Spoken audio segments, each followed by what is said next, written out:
Olá, bem-vindos a mais um Conversa de Violonista. Meu nome é Luciano Moraes, sou pós-doutor em música pela Universidade de São Paulo e estou aqui com vocês para conversar um pouco sobre instituições, sobre o papel das instituições na, digamos assim, modelagem da sociedade que a gente quer e, evidentemente, que a gente vai conversar um pouco sobre as instituições musicais, em como que a gente pode antever nas instituições musicais uma parte da resposta, né, para a pergunta: qual é a importância das instituições no desenvolvimento da música e no desenvolvimento do violão em particular, tá bem? O nosso canal então é assistido por uma quantidade bastante grande de pessoas, a gente tem uma quantidade de inscritos bastante generosa e são participantes que curtem muito o violão, curtem muito a música, mandam perguntas até bem cabulosas, assim, perguntas bastante instigantes que me dão um certo trabalho para pesquisar e apresentar alguma resposta satisfatória. E eu acredito que uma parte grande dos vídeos do canal tem tocado de alguma maneira nessa questão da institucionalização e no papel que as instituições têm na própria ideia que a gente tem do violão e a gente tem da música. Deixa eu mencionar alguns exemplos aqui interessantes, alguns exemplos importantes que a gente pode refletir para começar essa conversa de hoje de uma maneira minimamente, né, em um acordo. Né? As instituições modelam a sociedade tal como a gente conhece. Tá? Vamos pensar nas aulas que a gente tem no conservatório, nas aulas de história da música, nas aulas de estética, nas aulas de, sei lá, percepção, por exemplo. Todos os exemplos musicais que são dados são retirados do repertório dos instrumentos principais da orquestra sinfônica. Então, repertório de piano, de violino e da orquestra sinfônica. É muito raro a gente encontrar como exemplo de alguma coisa importante que aconteceu na história da música, uma obra tirada do repertório de clarinete, por exemplo, retirada do repertório de viola, ou do contrabaixo, ou do repertório do violão. O violão ele está mais ou menos nesse mesmo grupo de instrumentos assim, que não recebe muita atenção das grades curriculares das principais instituições de ensino musical que nós temos, formando pessoas, gerando massa crítica, informando amadores, gerando pessoas interessadas no violão, na música como hobby, ou no mero entretenimento, uma recreação informada importante ali, que às vezes essas instituições têm uma função importante nisso também, né?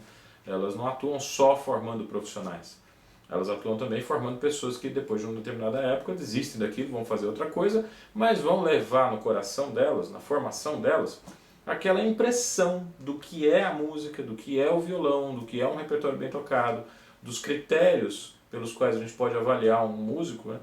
Todas essas impressões que entram na formação geral de uma pessoa que passou por um conservatório, são nada mais que decisões institucionais a respeito daquilo que deve ser ouvido, daquilo que não deve ser ouvido, daquilo que merece atenção e aquilo que não merece atenção.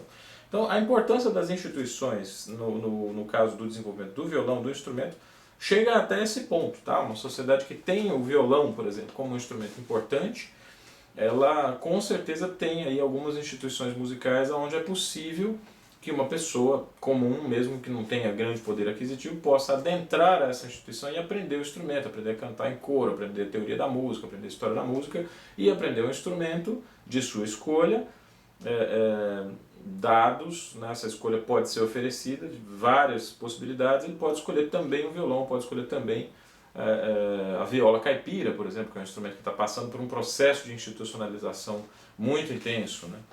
No caso da viola caipira, me lembro aqui de cabeça assim, do grande mestre Ivan Vilela, né, que tem conduzido um processo de institucionalização, de inserção da viola, da viola caipira, né, no debate acadêmico, e o Gustavo Costa, que é o professor de violão da Universidade de São Paulo de Ribeirão Preto, que tem dado muitos conselhos também com viola caipira, aprendeu a tocar um instrumento, aprendeu a dominar o instrumento. Gisela Nogueira, também professora da Universidade Estadual Paulista, né, da Unesp, é uma grande professora e pesquisadora que tem introduzido a questão da viola de arame, que é um parente próximo, vamos dizer assim, do que nós entendemos hoje como viola caipira. Então, essas são... A viola caipira, digamos, já está passando por um processo que o violão experimentou ali nos anos 60, 70, de onde data assim, um aumento e uma procura cada vez maior pelo instrumento e uma presença cada vez mais marcante do violão nos centros de ensino superior das universidades federais brasileiras. nós devemos a Jodacil Damasceno, que não foi o primeiro, mas foi um dos primeiros e um dos mais influentes e importantes professores a debater a presença do violão nas universidades brasileiras. Tá? Eu vou ler um trecho de um livro que eu acho bastante interessante do sociólogo Gessé de Souza, chamado A Elite do Atraso. Tá? Ele inicia o capítulo na página 181, falando sobre a corrupção real e a corrupção dos tolos, né? Com a seguinte ideia. A classe média, malgrado sua heterogeneidade, é dominada por ideias tais que dificultam enormemente a construção de uma concepção alternativa e crítica de nossa sociedade. Ou seja, ideias que dificultam a concepção alternativa e crítica de uma sociedade. Se a gente acha que a sociedade está perfeita do jeito que está, realmente não é necessário mudar nada, beleza, ninguém se incomode com isso. Mas se determinados grupos sociais têm alternativas, têm proposições alternativas, e se eles têm críticas a determinados modelos arraigados que vigem na nossa sociedade, o que o Gessé está dizendo, né, que a parte da classe média tem algumas ideias arraigadas que dificultam a elaboração e a construção dessas concepções alternativas. Ele vai adiante, ele diz, foi isso que fez com que quando a Rede Globo e a grande mídia conservadora chamaram seu público cativo às ruas entre 2013 e 2016, frações significativas de outras frações, né, da sociedade também reagissem ao apelo. Toda manipulação política desses setores é marcada pelo prestígio da noção de patrimonialismo e, por consequência, da corrupção apenas da política e nunca do mercado, ou seja, das empresas privadas. Essa é uma ideia que pode ser discutida à exaustão, nós podemos concordar, nós podemos discordar, mas o que o Gessé nesse livro está discutindo é como que a noção de patrimonialismo domina os debates a respeito das diferenças entre esfera pública e esfera privada e em como que essas duas esferas podem dialogar, podem colidir, concordar, se complementar ou contrastar no momento em que a sociedade levanta a pergunta por si mesma, quer dizer, que tipo de sociedade que a gente quer, que tipo de sociedade a gente está pensando em construir. A partir dessa pergunta inicial, né, é que todos os embates entre os diferentes setores sociais se ancoram na ideia de patrimonialismo, tá certo?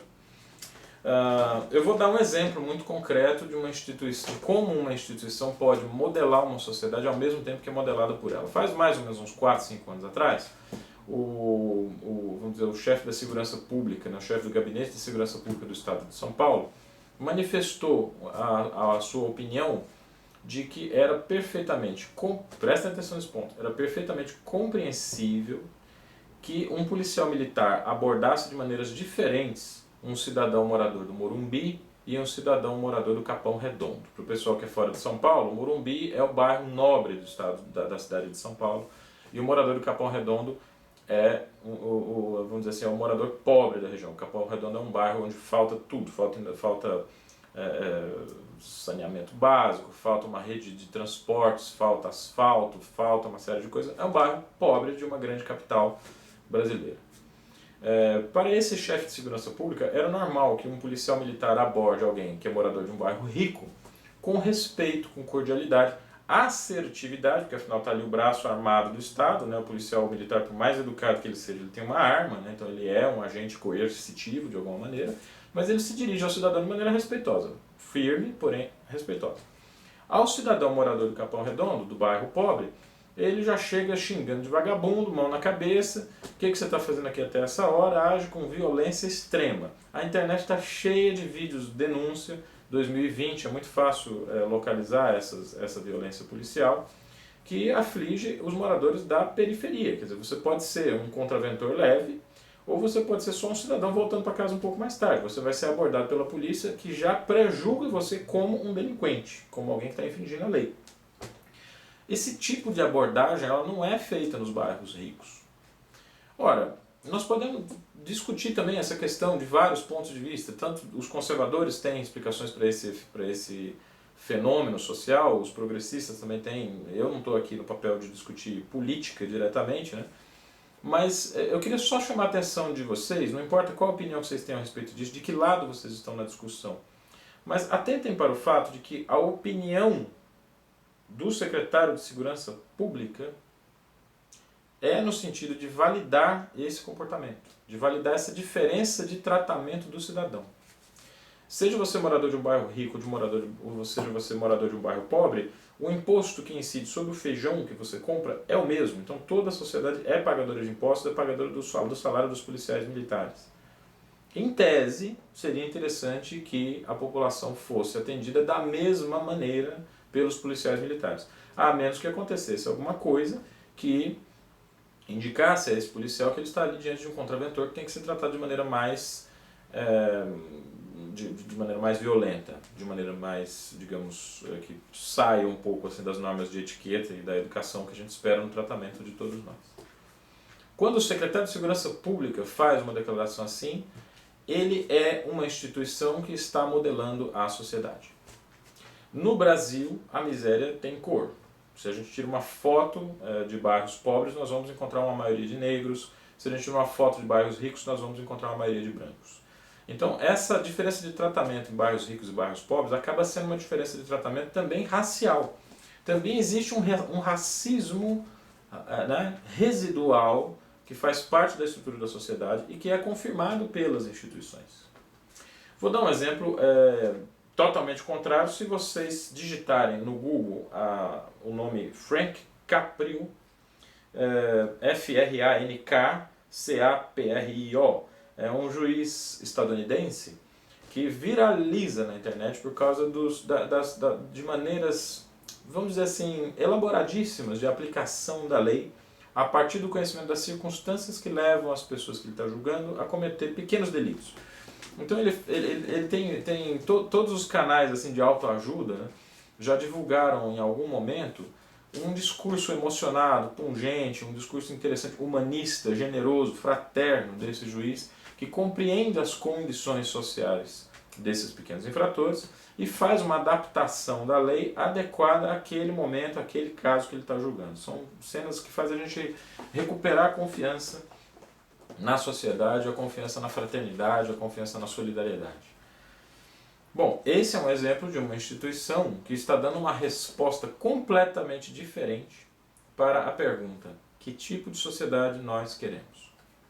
Uma instituição que trata o cidadão primeiro como um cidadão, depois a gente verifica quais foram as circunstâncias que levaram esse cidadão a infringir um erro, é muito diferente de uma instituição que trata cidadãos em potencial como criminosos e outros cidadãos em potencial como merecedores de respeito com base na sua posição social.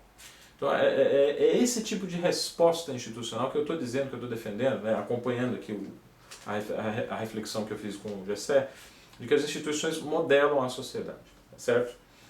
Eu vou dar um outro exemplo interessante também de uma vivência pessoal que eu tive ali pelo ano de 2017.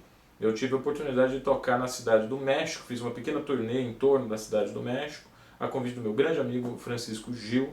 Esse convite foi extensivo à minha esposa também, que deu recitais junto comigo de piano. Nós tocamos em várias cidades ali. Uma dessas cidades foi justamente a cidade do México, a capital mexicana. Nós tivemos a oportunidade de tocar no Conservatório Nacional da Cidade do México. Como o próprio nome diz, o Conservatório Nacional é uma instituição federal, é uma instituição pública que dá acesso ao ensino musical para pessoas de várias idades e de várias posições sociais.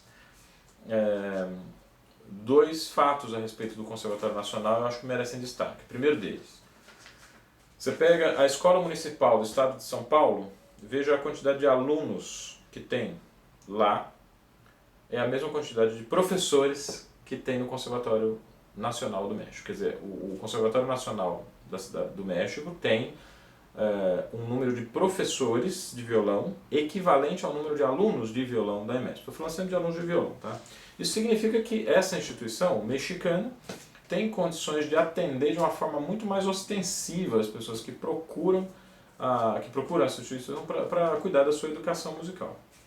Como a gente fez um recital na Rádio Nacional do México, a gente recebeu um convite para tomar um café com o embaixador brasileiro no México, que é um aluno do Conservatório Nacional do México. Quer dizer, desde o embaixador até a pessoa mais simples, com menos poder aquisitivo, todos são atendidos pelo Conservatório. Essa é uma resposta institucional. A resposta que essa instituição está dando para a sociedade é a seguinte: Como disse Simon Rattle, regente da Filarmônica de Berlim, atualmente regente da Sinfônica de Londres, a educação musical é um direito de nascimento. A resposta que o Conservatório Nacional da Cidade do México dá para essa questão é: sim, concordo. De outro lado, nós temos aqui a Escola de Música do Estado de São Paulo, que faz já alguns anos fechou o seu curso livre. O que é curso livre? O que significa essa ideia de curso livre? Significa que você não precisa ter idade pré-estabelecida, nem formação pré-estabelecida para começar a cursar. Significa que você pode se aproximar dessa escola e buscar uma orientação musical, independente de qual é a sua formação pregressa em música. Esse curso foi fechado. Hoje, para você entrar na Escola de Música do Estado de São Paulo, você tem que ter 6 a 8 anos de idade e seguir um programa normal que é bem fechado e muito focado na idade da pessoa. A resposta institucional que essa escola está dando para a pergunta: qual o papel da instituição na modelagem, né, da sociedade, é: música tem que começar cedo. Se você não começa cedo, você não tem direito de aprender música. É claro que tem aí um ponto positivo, que a EMESP não atende realmente a totalidade dos alunos do Estado de São Paulo, então, ou dos interessados em música do Estado de São Paulo. A gente pode perfeitamente encontrar outras instituições musicais que têm um critério, né, de ingresso um pouco diferente, não é menos rigoroso, é muito importante isso, mas é uma questão assim, de que se por um lado é importante essa graduação no ensino, a partir da tenra idade até a idade universitária, também é necessário que uma instituição pública receba pessoas que não tiveram oportunidade de começar a estudar cedo. Uma pessoa que tem que entrar no mercado de trabalho com 13, 14 anos para ajudar na composição da renda familiar, vai ter muito poucas chances de ingressar também em uma escola de música. Então, para essas pessoas, é interessante que, mediante o interesse manifesto delas, né, seria interessante que essas escolas oferecessem também alguma possibilidade de elas ingressarem ali e estudarem música. Isso pode ter pouco impacto na geração de músicos de alto nível, vamos dizer assim, os campeões olímpicos, os ganhadores de concurso, os produtos de exportação, que o Brasil sempre precisa visar essa produção também. Mas vai ter impacto direto no público para o qual esses campeões olímpicos vão fazer as suas produções. Então, assim, não adianta nada você ter um grande número de músicos profissionais se as pessoas não sabem diferenciar um violão bem tocado de um violão mal tocado. E esse é o tipo de coisa que só se aprende em escola. Ou seja, a instituição precisa se posicionar em relação a isso. Formar tantos profissionais assim para quê? Se a maior parte da população está entregue a um tipo de desenvolvimento de gosto musical que não passa pela instrução. Quer dizer, a música não é um objeto do conhecimento, né? Não é um objeto de que você se aproxima por uma intenção de conhecer, por uma intenção de aprender e de a partir desse aprendizado fazer as suas escolhas a respeito do que é uma boa música, do que é uma música ruim, do que é um bom violonista, do que é um violonista desonesto, né? Esse caldo cultural, que é o que forma os artistas mais proeminentes, é fundamental para a construção de qualquer sociedade. Então a pergunta que a gente tem que fazer a partir do nosso local, no nosso lugar de fala, músicos, violonistas, instrumentistas, amadores, pessoas que gostam do violão: qual é a sociedade que nós queremos no que se refere à presença da música e do violão como objeto de cultura? Qual é essa sociedade que a gente quer? Bom, o papel das instituições é que vai ser essa resposta. Para quem quiser conhecer um pouco mais sobre essa questão da instituição, eu vou indicar o livro do Contrato Social, de Rousseau, que foi escrito em 1762. O Rousseau teve que fugir de onde ele vivia, porque teve a coragem de dizer que nenhum rei tem direito de vida e morte sobre os seus súditos, a menos que esses súditos tenham concordado em conferir a ele esse direito de vida e morte. Quer dizer, o poder, né, o direito do poderoso, o direito do tirano, ele também é resultado de um contrato social. O direito divino é o resultado de um contrato social. A gente acabou de passar pela Páscoa, né? Quem acredita na questão do poder divino sabe muito bem que a Páscoa é o que? A celebração, ou a rememoração de uma situação em que uma autoridade divina foi espancada, torturada, morta, né? Ou seja, mesmo a autoridade divina, para que ela seja reconhecida, isso tem que estar no contrato social, tem que estar no contrato da sociedade. Para evitar o arbítrio, algumas dessas instituições mais importantes são a democracia, o voto direto, o poder executivo, o legislativo, o judiciário e as instituições educacionais, as instituições de ensino, que são mediadas pelo Estado também. Essas instituições, é nessa parte aqui que chega o vídeo de hoje, que chegam as ideias que eu estou colocando para vocês pensarem hoje. Nós estamos pressionando corretamente as instituições culturais e instituições musicais que são públicas a nos fornecerem oportunidades iguais de aprendizado musical? Porque não pensem vocês que tudo que vocês precisam saber a respeito do violão, a respeito de música, vocês vão saber através de um vídeo de internet. É necessário convivência, é necessário um professor que conheça vocês, especificamente vocês, e a partir desse conhecimento ele saiba o que do grande manancial cultural ligado ao violão vai ser mais adequado ser utilizado naquele momento específico. Né? Cada estudante é uma realidade completamente diferente. E eu não tenho como fazer um vídeo para cada pessoa que está me assistindo. São quase 1.400 inscritos no canal. Como é que eu vou fazer 1.400, sabe? É preciso que a nossa vivência musical seja social.